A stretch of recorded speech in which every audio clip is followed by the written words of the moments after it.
শেরপুর জেলার ঝিনাইগাতী উপজেলার একমাত্র চিকিৎসা কেন্দ্র ঝিনাইগাতী উপজেলা স্বাস্থ্য কমপ্লেক্সে দায়িত্ব পালনে চরম অবহেলার কারণে নানামুখী দুর্ভোগে পড়েছেন সাধারণ জনগণ।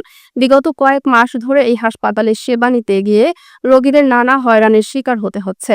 স্থানীয়দের অভিযোগ, সকালবেলা হাসপাতালে গেলেও যথাসময়ে ডাক্তার পাওয়া যায় না। জরুরি বিভাগে 24 ঘন্টা চিকিৎসক থাকার কথা থাকলেও বাস্তবে তাদের দেখা মেলে না।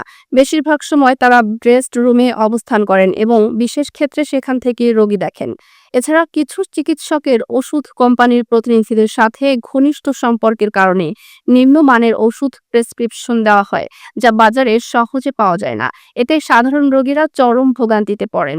ডাক্তার সংকটের অজুহাতে তালিজোড়া এবং ফার্মাসিস্ট দিয়ে চালানো হচ্ছে জরুরি বিভাগ। গত কয়েক মাস ধরে সরকারিভাবে সরবরাহকৃত প্রয়োজনীয় ওষুধ, বিশেষ করে ডায়াবেটিস রোগীদের ওষুধ মিলছে না।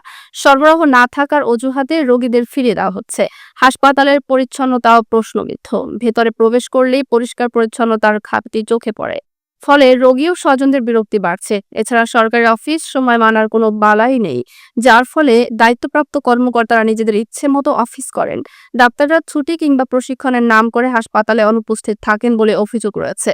স্থানীয় সাংবাদিকরা অনিয়ম নিয়ে প্রশ্ন তুললে উল্টো তাদেরকে অভিযোগ করতে বলা হয়, যা আরও হতাশাজনক। এ ব্যাপারে উপজেলা স্বাস্থ্য পরিবার পরিকল্পনা কর্মকর্তা ডাক্তার রাজীব সাহা বলেন, যদি কোনো অনিয়ম থাকে তাহলে লিখিত অভিযোগ দিতে হবে। তবে তিনি সরাসরি কোনো সমস্যার সমাধান দিতে অপারগতা প্রকাশ করেন। উপজেলাবাসীর দাবি, অবিলম্বে এই হাসপাতালের অনিয়ম তদন্ত করে প্রয়োজনীয় ব্যবস্থা গ্রহণ করা হোক, যাতে করে জনগণ তাদের প্রাপ্য স্বাস্থ্যসেবা থেকে বঞ্চিত না হয়।